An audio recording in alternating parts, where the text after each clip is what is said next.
หลวงพระบางตั้งอยู่ภาคเหนือของสปป.ลาวได้รับการขึ้นทะเบียนเป็นมรดกโลกจากองค์การยูเนสโกเห็นให้มีท่าแห่งด้านและหาบหลักจากการท่องเที่ยวเศรษฐกิจมหาภาคได้มีการขยายตัวอย่างต่อเนื่องการจัดเก็บและหาบเข้างบประมาณแห่งรัฐในปี2025สามารถปฏิบัติได้ทั้งหมด 2,127 ตื้อกีบเท่ากับ 172.68% ของแผนการปี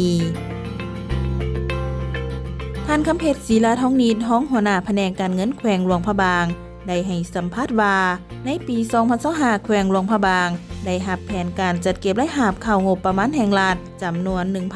1,232 ตื้อกีบในนี้ได้รับผู้ศูนย์กลางแผนการ 49.80 ตื้อกีบได้รับผู้ท้องถิ่นแผนการ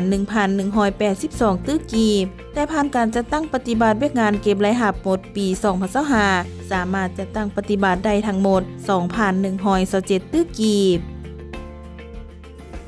ว่าพวกเขาก็ได้อิงใส่แผนพัฒนาเศรษฐกิจสังคมของแขวงสมัยที่8ที่ได้กำหนดไว้อย่างจะแจ้ง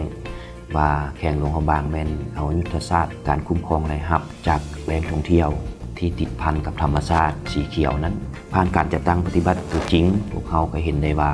อยู่ในแต่ละปีพวกเขาสามารถคุ้มครองรายรับได้บรรลุตามแผนและก็ลื่นแผน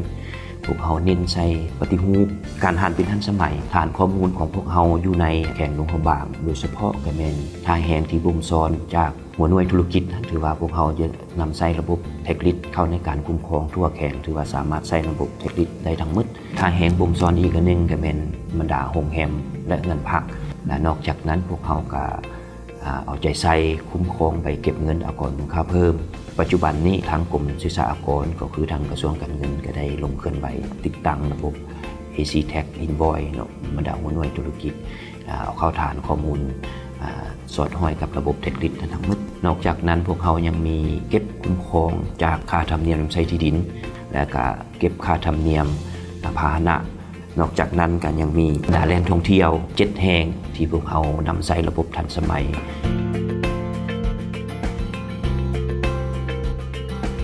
ต่อกับปี2026พวกเขาก็มีบางมาตรการในการคุ้มครองเวียกงานการเงินรายรับรายจ่ายนี้จะสืบต่อปรับปรุงการยุบโฮมระหว่างแผนกแผนการเข้ากับแผนกการเงินอยู่ขั้นเมืองกับแม่นห้องการแผนการเข้ากับห้องการเงินแขวงหลวงพระบางพวกเขาก็ได้รับแผนจากกระทรวงการเงินอยู่ในปี2026ทางศูนย์กลางในท้องถิ่นประมาณ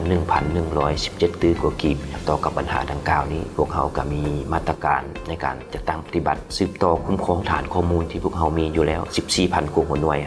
จัดตั้งปฏิบัติกวดกาคืนการนำใช้ระบบทันสมัยบรรดาฐานรายรับทั้งหมดเข้าสู่ระบบ AC Tax Invoice ของกรมศึกษาอากรกำลังจะตั้งปฏิบัติจะสืบต่อเก็บกำฐานข้อมูลตนดินที่บ่ทันได้ออกใบตาดินเอาข้อมูลดังกล่าวเข้าสู่ระบบทันสมัยให้มันได้กวดกาขึ้นบรรดาการเก็บรายรับค่าธรรมเนียมทางจากพาหนะเนาะนอกจากนั้นก็จะได้ปรับปรุงคืนบรรดานิติกรรมค่าเช่าค่าสัมปทานนอกนี้ปัจจัยหลักๆที่พาให้การจัดเก็บและหาบได้ลื่นแผนการแม่นการนำใช้ระบบทันสมัยเข้าในการคุ้มครองเก็บและหาบอยู่บรรดาแหล่งท่องเที่ยวต่างๆการจัดเก็บและหาบจากหัวหน่วยฐานและหาบใหญ่เช่นบริษัทบอเฮเทียนจินโฮคานบริษัทบาบดาตาเทคโนโลยีพร้อมเดียวกันนี้ด้านพื้นฐานของรางการเชื่อมต่อทางรถไฟลาวจีนเห็นให้เศรษฐกิจขยายตัวการขนส่งสินค้าการเดินทางของนักท่องเที่ยวสะดวกสบายหลายขึ้นสำหรับทิศทางแผนการปี2026คณะแผนกจะสืบต่อขยายฐานรายรับหันธุรกิจใหม่ๆเข้าสู่ระบบดิจิตอลปรับปรุงระบบที่ทันสมัยเข้าในการเก็บรายรับเป็นต้นการติดตั้งและนำใช้ระบบใบเก็บเงินอิเล็กทรอนิกส์ติดตั้งเครื่องสแกนเข้าชมแหล่งท่องเที่ยวนำใช้เครื่อง POS พิมพ์บัตรเข้าชมอยู่กับที่อยู่บรรดาแหล่งท่องเที่ยวต่างๆและการเก็บภาษีที่ดินนำอีกด้วย